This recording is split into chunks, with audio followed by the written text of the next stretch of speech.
公司高薪挖来个总经理后，他做的第一件事就是裁掉了保洁，美名其曰自力更生，以后卫生由员工们轮流打扫，包括厕所。财务部的张琪当场就不干了。收拾自己办公区域的卫生没问题，但是公共区域的卫生，尤其是厕所的卫生，我不干。你既然来了公司，那就要接受公司安排给你的工作任务。如果你不接受，那随时可以走人，公司多1分钟都不会强留的。说完，他又扫了一圈在场的所有人。你们也是，不想干的就走，有的是人等着干呢。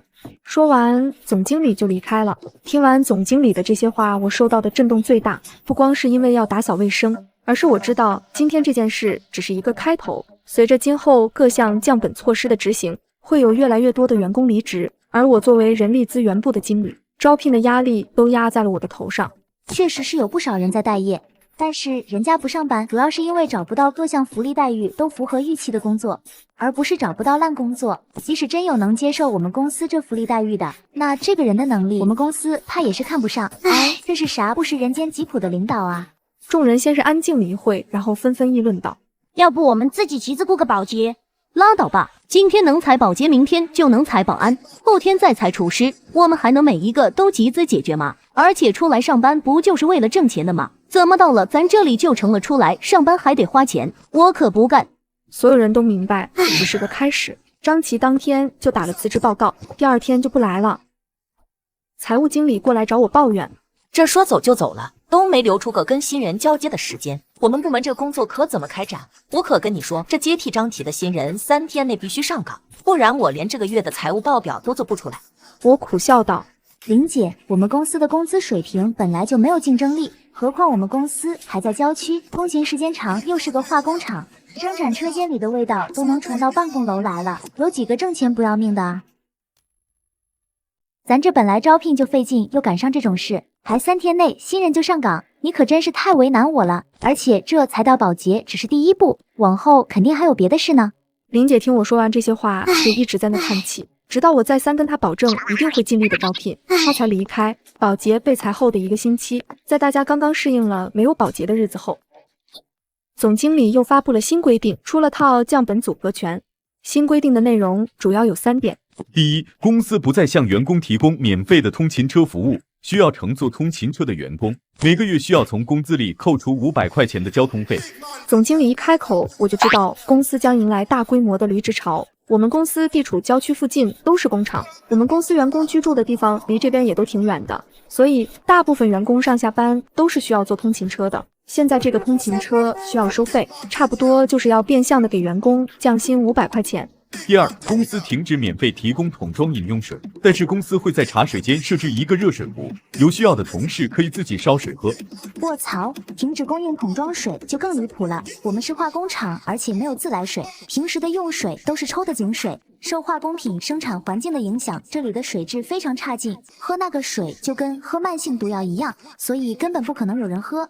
我知道摆在我们面前的路只有2条，要么自己从家带水来，要么就是同事们自费购置桶装水，不管是哪种，都又是一笔支出。第三，夏季用电量飙升为环保节能，只有在室外温度超过35摄氏度时，公司才会开启办公楼内的中央空调。要不要这么奇葩？我们厂区环境不行，味道太大，所以办公室的窗户压根就没法打开。这室外温度超过35摄氏度时，室内温度起码有32摄氏度了，不开空调人都要热迷糊了，还怎么工作啊？我光想想就觉得头大，结果真是祸不单行。我去厕所的时候，赶上厕所里有好几个照明灯都坏了，我一个没注意，摔了个狗吃屎，膝盖都破皮了。我去找行政部报修，结果行政部的赵经理说，那不是灯坏了，是按总经理的指示故意拆的，只剩下1个灯的。我的心中有1万头又有草又有泥的生物飞过。我看老赵的表情，知道他的内心和我也是一样的想法，但我们都懂得祸从口出的道理，于是只是相视一笑，然后又继续回到自己的岗位工作去了。自从这套降本组合拳打下来，短短1个星期，我已经收到了6份辞职报告，其中1份还是我部门的手下王思雨。作为他的上级领导，我找他谈话，试图做出挽留。思雨，你这刚刚结婚还有没小孩，如果要离职的话很不好找工作的，你毕竟已经在我们公司工作这么多年了，你说你即使要离职也等到生完孩子享受完生育保险的，不然多亏啊。林姐，你说的这些我都懂。我知道我现在出去不好找工作了，但是好工作不好找，待遇一般的我还找不到吗？本来我们公司这个环境就有危害，不利于备孕，现在又变相的要降工资，又要干保洁的活，我图什么呀？这损招是一个接一个的，感情张富强他自己不用干了。这给王思雨气的都直呼总经理的大名了。王思雨接着说，我们公司这破地方，每天的往返交通就要3个多小时，我每天早上6点半就要从家出发，晚上7点才能到家。不瞒你说，我这一个月挣的工资，算下来还不如我家对面商场的那个停车场收费员多呢。我知道王思雨说的都是实话，处在我这个位置，除了给他画大饼，我想不到任何能把他留下来的可能。但不说画饼这个事能不能成，单作为一个和他共事了3年多的上级，我也不想干那种违心的事。我能做到的就是跟他说，给我留出充足的招聘时间，等到新人上岗了，你把新人带出来了再走，再坚持1、2个月吧。王思雨答应了。然而人事专员的招聘信息挂了1个星期，只收到了3份简历。哎，看来我们公司现在的情况已经被好多离职的员工在网上吐槽过了，现在已经是臭名远扬了。我仔细看了看，3个求职者都是女生，一个是应届生，没有工作经验，连基本的办公软件都不太会用；一个是研龄9月份就要去新学校报道，还有一个倒是有工作经验，但是体重200多斤。我考虑再三，还是录用了最后一个候选人。结果因为这件事，我在公司中层的例会上被大老板点名批评了。王经理，你看看最近公司新招聘的这些人员都是些什么歪瓜裂枣，这也太影响我们公司的形象了。你招聘的时候是要有标准有下限的。这话听得我相当冒火。是我不想招聘素质高、形象好的人嘛？是我没有下限吗？我倒是想有下限，但问题是人家求职者也有下限，我们公司就是在他们的下限之外的。人家样样都优秀的人去哪里找不到工作，怎么就非要大老远的跑来我们公司忆苦思甜吗？但我现在既然想干下去，当然不能这么跟老板说，于是我只能委婉的道，目前招聘上来的这些人，已经是在能接受我们公司福利待遇的求职者里面各项条件最好的了。老板只是想冲我发泄一下怒火，并不是想得到什么结果。他都这么大的人了，还不知道1分钱1分货的道理吗？教训完我这边，老板又对管理生产的崔经理说，最近的工期怎么总是晚？你知不知道晚工期公司是需要赔钱给客户的？崔经理也很无奈，最近员工离职的太多了，我这边人手严重不足，新入职的员工工作的不太熟练，需要适应一段时间。你作为管理者，员工离职那么多，你有没有反省过问题出在哪里呢？崔经理露出了一副便秘的表情。我倒是反省过了，问题是你这个老板不反省啊。不过崔经理作为一个老油条，哪能回答这么容易踩雷的问题？于是把雷又甩给了我。我不是专业的，我觉得还是让王经理从专业的角度分析一下吧。我只好硬着头皮说，根据近日来离职访谈的结果，员工目前的离职原因主要集中在上班的费用太高，导致实发工资降低。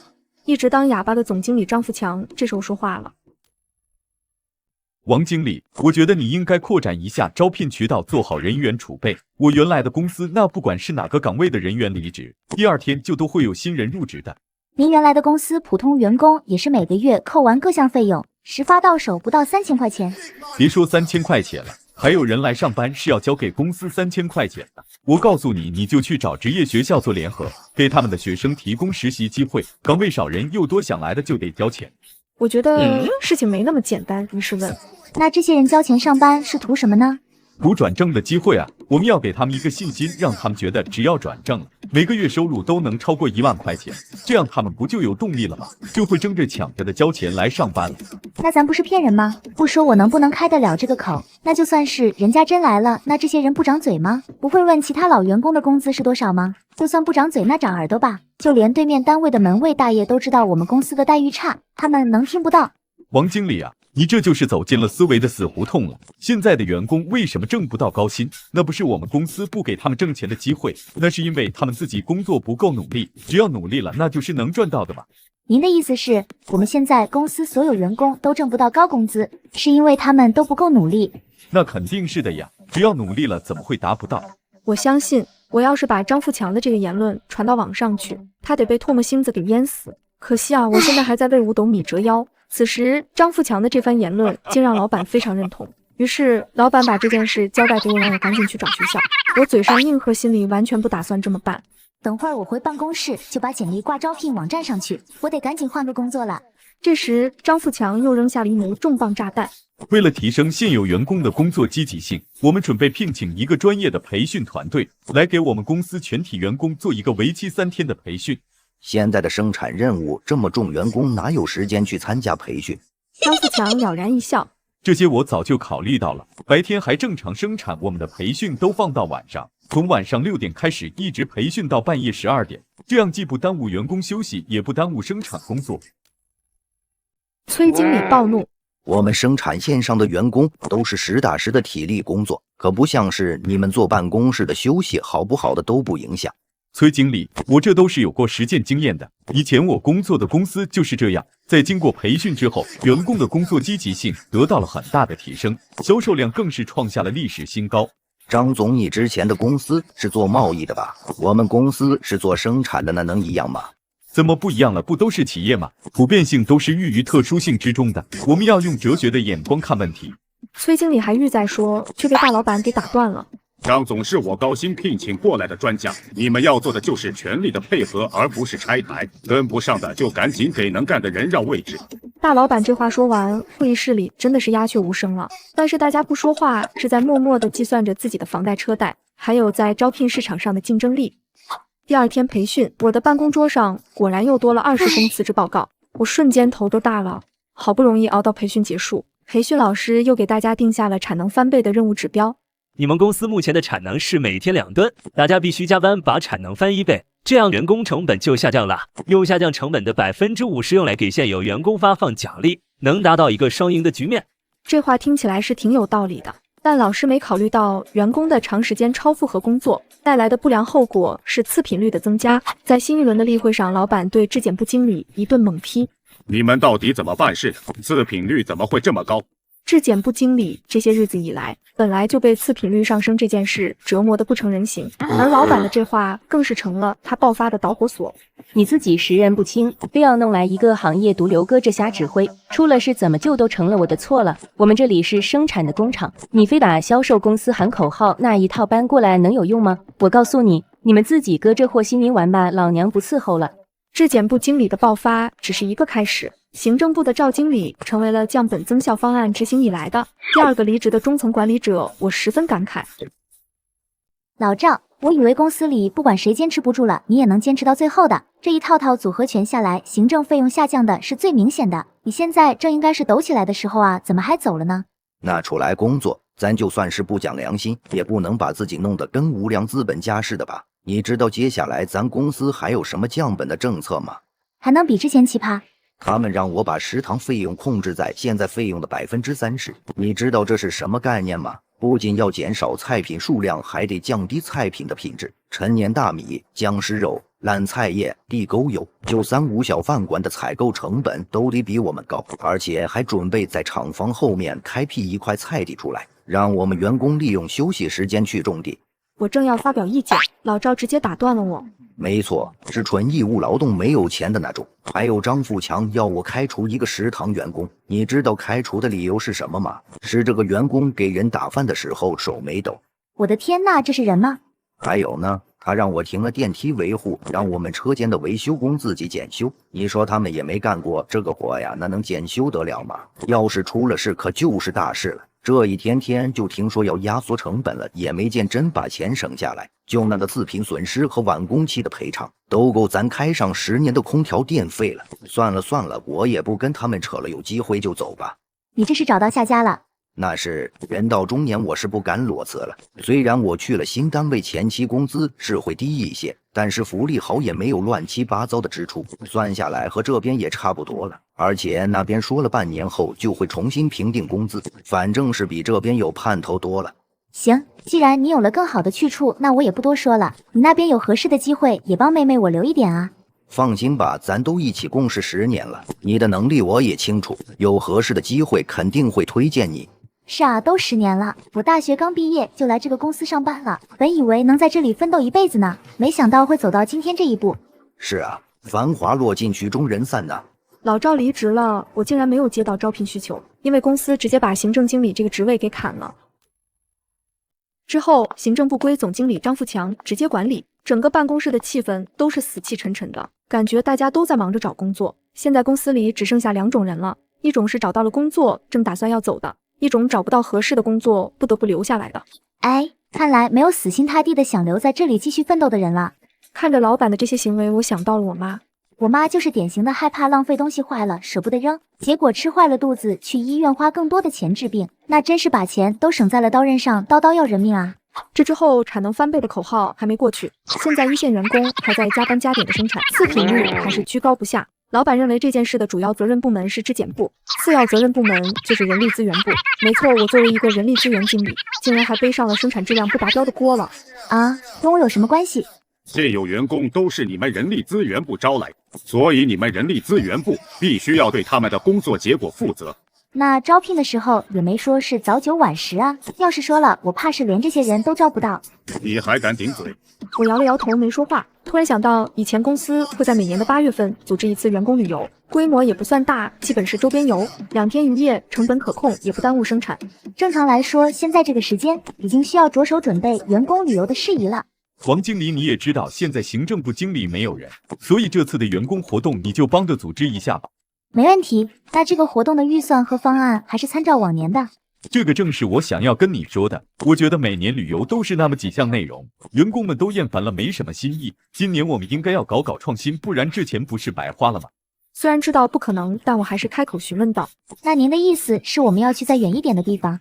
去远的地方又费钱又费时间，员工们也会太疲惫，不利于我们团建的目的。我们应该改变一种方式，就在公司里面搞一搞就行了。预算的话，最好不要超过1000。你看看你有什么建议？要说吃喝玩乐这种事，还是你们年轻人的想法多，最好是搞一个能让大家都回忆起青春的那种。我心里把张富强全家人都问候了一遍，但脸上还挂着职业的笑容。你要说青春的话，那肯定是在学校里了。这团建活动学校里面最常见的就是运动会了，集体参与没有费用，最多的就是给前几名发的奖品，铅笔、橡皮、格尺，咱1000块钱可能都有剩的。我以为我这明显吐槽的话会引起张富强的不满，没想到他真以为我是在那出主意呢。他还夸赞了我的这个想法好，这下子我真是控制不住我自己的表情了。黑人问号脸啥样我啥样。虽然是帮大家找青春，但是发的奖品也不要真的只能上学时候才能用，我们也发一些能给大家带来希望和梦想的奖品，这样也能提升一下大家参与活动的积极性。关于奖品，你有什么提议呀？呵呵，1000块钱给大家一人买杯奶茶都不够，我还能有什么提议？还希望你梦想呢。要是能让获得第1名的人暴揍你一顿，那报名肯定很踊跃。可惜作为一名社畜牛马，这话我当然不能说出口。于是我斟酌了一下，说：要不咱发福利彩票，得第1名的发3张，第2名的发2张，第3名的发1张，妥妥的希望。张富强听到这个提议，恨不得给我一个大大的拥抱。王经理呀，公司没白培养你，真的是很有想法的。听了这话，我一点也开心不起来。要是让人知道这个方案是我出的，我不仅会被现在公司的同事骂，在换工作时都会成为我简历上的污点。于是我对张富强说：这都是您领导有方，这哪是我的想法，这不都是张总您提出来的，我只不过是帮你细化了一下而已。这就是您的方案，我可不敢抢功。闻言，张富强更激动了。果然，员工运动会更得老板的器重。然而天有不测风云，这天他竟彻底失了宠。原来员工们的高强度工作不仅是次品率上升，还发生了一次原材料配比错误的重大失误。张富强为了控制成本，竟直接将不合格品发给客户，并且在客户收到货检验过后提出质疑时，坚决不承认是我们的问题。我们出厂检验时都是合格的，怎么到了你们那里就不合格了？是不是你们故意找茬？反正你们自己的检测报告我们是不认的，我们说没问题就没问题。这次的客户是一个业内的老牌公司，人家开直播直接销毁这批产品，并且实名控诉我们公司以次充好还拒不承认的行径，一时激起千层浪，不少跟我们合作的客户纷纷退单，让我们公司的生产线从满负荷到直接停机。总经理已经进去1个小时了吧？不止2个小时了。你说这是老板有这么生气吗？当初张富强提出将残次品充当合格品直接发给客户的时候，老板并没有反对，还双手赞成的呢。你懂什么？损失这么大，老板总不会承认自己的错误吧？所以张富强就成了这场事故的罪魁祸首。这时老板从办公室里走了出来，跟在他身后的是仍然一脸焦急解释的张富强。他不死心地追到电梯里，结果那个半年没有请专业人员检修过的电梯竟发生了故障，电梯里的老板和张富强直接从4楼的高度摔了下去。3天后，刚从重症监护室转到普通病房的大老板躺在病床上，委托秘书发布了一个通知。老板说，我们公司现在陷入了短期的经营困难，资金周转不便，让公司的每一位员工以个人的名义向借贷公司借款，把借贷来的钱用以支援公司的生产经营建设。此话一出，所有人都震惊了。秘书还特意强调道：当然，公司不会白要大家钱的，公司愿意承担借贷的利息。借款金额越高的员工，近期调薪时会有额外的加分。哦，对了，借款给公司这件事仅限公司的内部员工，公司外部人员不享有这一福利。切，说的就像这是一个被众多人争抢的机会一样。虽然大家都在吐槽，但不同的是，这次没人提离职了。嘿嘿，眼看着气数要尽了，我们必须等裁员赔偿。然而2个月以后，本应发放的工资无不拖欠，但老板却花大价钱请风水大师来帮公司改风水。群情激愤的员工们直接去了劳动仲裁，害怕的老板连忙给公司申请了破产，所有员工都得到了赔偿。